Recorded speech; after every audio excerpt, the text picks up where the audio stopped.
Alkitab yang berkenaan dengan orang Israel di tanah Mesir. Tapi satu yang paling penting adalah ketika Israel keluar dari tanah Mesir ini ke negeri perjanjian, dan Israel keluar dari sini setelah terjadinya 10 tulah, ya, 10 tulah, dan setelah mereka berhasil keluar, maka mereka selalu memperingati peristiwa di sini. Nah, pada tulah yang terakhir kita bisa lihat bahwa bangsa Israel, Tuhan membinasakan semua anak sulung, baik manusia maupun juga binatang-binatang dari Mesir. Tapi untuk orang Israel sudah dikasih tanda supaya mereka diselamatkan, yaitu mereka menyembelih binatang, domba, lalu darahnya disapukan ke ambang pintu. Dan apabila malaikat maut datang dan melihat ada tanda darah, maka dia melewati pintu itu sehingga anak sulung dari rumah itu tidak dibunuh mati. Ya, tapi orang Mesir yang tidak ada tanda darah itu, maka mereka tidak dilewati oleh malaikat maut sehingga mereka akhirnya dibunuh mati. Nah, saudara-saudara, ketika malaikat maut melewati rumah dan melihat tanda darah, dia melewati, artinya tidak jadi mematikan. Melewati itu bahasa Ibrani-nya adalah Pesah, dan dari Pesah itulah akhirnya menjadi Paskah. Jadi Paskah itu artinya melewati, maksudnya kematian atau malaikat maut melewati orang itu, melewati rumah itu karena ada tanda darah di tempat itu. Nah, setelah itu maka orang Israel selalu setiap tahun itu harus memperingati peristiwa tersebut, yakni merayakan Paskah. Nah, seringkali kalau orang Kristen ditanya, Paskah itu apa? Paskah itu adalah kematian dan kebangkitan Kristus, yaitu versi Kristen. Tapi kalau versi Israel, versi Yahudi adalah memperingati keluarnya mereka dari tanah Mesir. Tidak pernah ada satu kata Paskah di Alkitab kita yang mengacu kepada Paskah Kristen, yaitu Yesus mati dan bangkit. Tidak. Semua kata Paskah dalam perjanjian lama dan perjanjian baru selalu mengacu kepada peringatan Israel keluar dari Mesir ini, ya.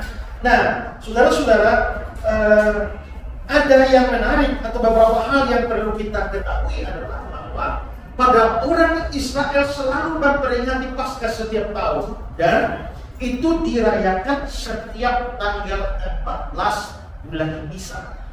Ini bulan orang Ibrani, kalender Ibrani dalam bahasa Babilon, ya. 14 Nisan. Kalau 14 Nisan itu dihitung ke kalender kita, maka itu jatuhnya sekitar bulan akhir Maret atau awal April. Sehingga kita setiap tahun kita merayakan Paskah itu kisaran itu, kan. Ada orang pernah bertanya pada saya, bilang begini, Pak Pendeta, mengapa sampai Natal itu selalu tepat tanggalnya 25 Desember setiap tahun, tapi Paskah kok selalu berbeda-beda, selalu berubah setiap tahun, kadang Maret, kadang April pun tanggalnya beda-beda. Jawabannya apa? Karena begini, Natal itu yang penting tanggal, bukan hari. Makanya 25 Desember mau kena Kamis, kita rayakan di Kamis, kena Minggu, rayakan di Minggu, kena Sabtu, kita rayakan di Sabtu. Tidak penting hari apa, yang penting adalah tanggal 25 Desember. Tapi kalau Paskah atau Jumat Agung itu, yang penting bukan tanggalnya, yang penting harinya. Kenapa? Karena ada Jumat Agung.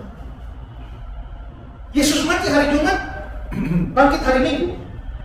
Maka tidak bisa selalu sama tanggalnya. Yang penting adalah harinya. Maka orang Kristen selalu menghitung 14 Nisan dalam kalender Ibrani itu kisaran antara Maret sampai dengan awal April. Nah, dicarilah hari Jumat terdekat dari 14 Nisan, lalu dijadikan Jumat Agung, dan hari Minggu terdekat dari 14 Nisan itu dijadikan sebagai Minggu Paskah.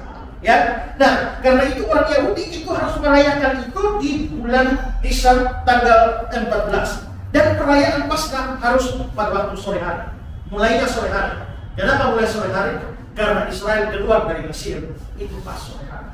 Ya, pas sore hari, dan mereka perayaannya itu berlangsung selama 7 hari atau selama 1 minggu, dan semua orang Israel harus merayakannya kecuali orang yang najis ya mungkin kena kusta atau tidak tahir, dan dia atau orang yang sedang berada dalam perjalanan itu boleh tidak merayakan, tapi dia merayakan secara tunda, ya. Dan selama 7 hari mereka tidak boleh kerja apa-apa selain hanya urusan makan.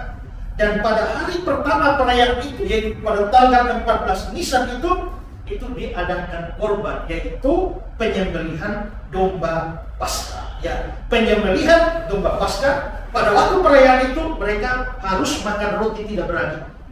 Keras-keras. Mengapa harus makan roti tidak beragi? Karena waktu mereka keluar dari Mesir terburu-buru, bukan persiapan. Jadi mereka mau bikin roti, tidak ada waktu untuk bikin roti yang kalau ragi, yang tidak ada. Buru-buru jadi roti tidak beragi, akhirnya keluar. Sejak hari itu mereka harus makan roti tidak beragi. Ya, selanjutnya mereka harus makan sayur pahit.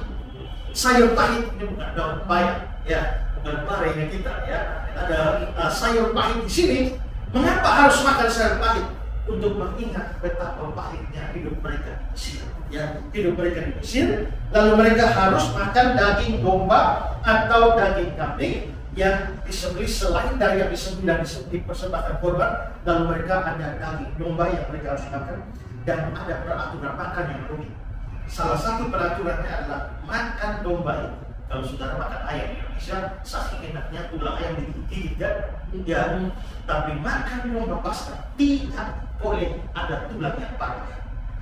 Makanya harus hati-hati. Tidak boleh ada tulang yang patah. Tulang patah itu berdosa. Ya, orang Yahudi makan hati-hati, tidak mematahkan tulang, tapi mereka tidak mengerti apa ya. Nah, nanti sebentar saya jelaskan.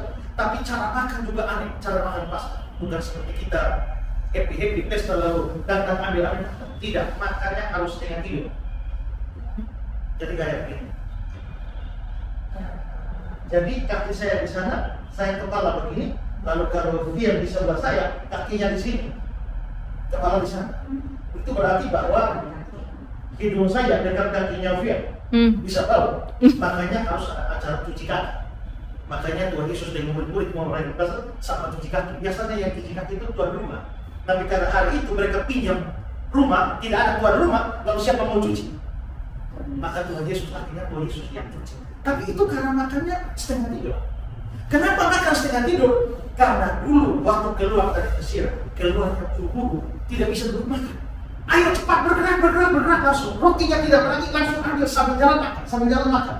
Jadi mereka makan seperti orang burongan, tidak bisa menikmati. Karena itu Tuhan sudah bebaskan kamu dari Mesir, maka sekarang kamu makan tidak lagi terburu-buru seperti kamu keluar dari Mesir. Kamu makan dengan tenang, bahkan sampai berbagi, nikmat sekali makan. Kita pernah lihat gambar bagaimana Paskah menjadi begini. Nah, itu seperti itu. Ya, nah menariknya adalah begini. Pas perayaan Paskah 14 Nisan, Tuhan Yesus tidak mati pas hari itu. Ya, Tuhan Yesus tidak mati pas hari Paskah. Dan setelah itu maka karena mati pas hari Paskah, dan pada waktu Tuhan Yesus mati, dia disalib bersama penjahat, kan? Dua penjahat. Nah, orang kalau disalib itu bisa bertahan antara 3 sampai 10 minggu, tergantung dari siapa. Maka saudara bayangkan sudah tersalib begini, lalu biasanya paling itu adalah sudah tersalib dan tidak langsung mati. Sudah berdarah-darah, lalu datanglah malam angin yang dingin, nyamuk datang, siang lalat datang, kadang-kadang ada burung pemakan bangkai. Kamu belum mati, hanya masih tergantung, tapi burung sudah datang patuk-patuk kamu. Maka itu menderita sekali. Jadi para prajurit Roma biasa meninggalkan mayat itu bisa sampai 1 minggu. Tapi mengapa waktu Yesus disalibkan harus segera turun? Karena besok hari Sabat, Yesus pada hari Jumat, hari Sabat. Maka tidak boleh ada mayat tergantung. Maka sore itu pun juga semua mayat harus diturunkan. Begitu mereka datang, lihat Yesus sudah mati.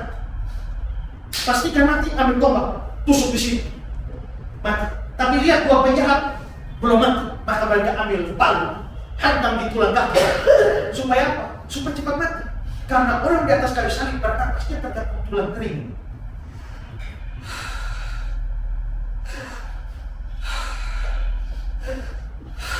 Tulang ketik, maka begitu palu dihantam, 2 tulang tidak bisa bernapas lagi, mati. Tulangnya dipatahkan dengan palu. Tapi karena Yesus sudah mati, maka prajurit tidak pukul tulangnya. Maka Yesus mati dengan tulangnya yang tidak patah satupun. Lalu Yohanes berkata, hal itu terjadi sebagai tanda yang dituliskan bahwa tidak ada tulang yang patah. Kapan atau di mana? Domba Paskah. Domba Paskah itu rupanya makan tidak boleh ada tulang yang patah, karena itu adalah gambaran dari anak domba Allah yang akan mati dan tulangnya itu tidak dipatahkan. Nah, kalau Yesus mati pas hari Paskah, Paskah menurut perjanjian lama adalah melewati, berarti kematian melewati, maka tidak jadi mati. Tapi Yesus mati pada hari Paskah. Kalau begitu nggak cocok ya. Kalau begitu kekristenan menggeser, berarti Paskahnya Kristen digeser dari Jumat yaitu kematian ke kebangkitan. Karena dengan kebangkitan maka maut telah melewati atau maut telah dilewati, sehingga akhirnya orang Kristen menetapkan Paskahnya Kristen itu yaitu pada hari itu kebangkitan. Nah, yang penting di sini adalah begini. Kenapa sampai malaikat maut tidak mencabut nyawa anak-anak di Mesir? Karena ada darah domba di atas. Mengapa sampai kita tidak akan dibinasakan kekal selama-lamanya? Karena ada darah anak domba Allah yang ada di atas kita. Dengan darah anak domba Allah yang Yesus Kristus, maka dipastikan tidak ada kita yang akan didatangi oleh kebinasaan. Dengan lain, kebinasaan lewat di hadapan kita. Kita tidak jadi mati, tidak jadi binasa, tidak jadi masuk neraka. Karena ada tanda darah anak domba. Oleh darah anak domba kita diselamatkan. Ada kuasa di dalam darahnya. Karena itu kita bersyukur orang Yahudi atau orang Islam hanya dapat bayang-bayang saja. Mereka makan domba, tidak hati-hati tulang tidak patah, tapi tidak mengerti apa. Mereka keluar dari Mesir sapukan darah domba. Sampai itu hari ini mereka masih potong domba, tapi tidak mengerti apa-apa. Orang Kristen ternyata mendapati pengenalan, domba Paskah itu ternyata merujuk kepada Kristus.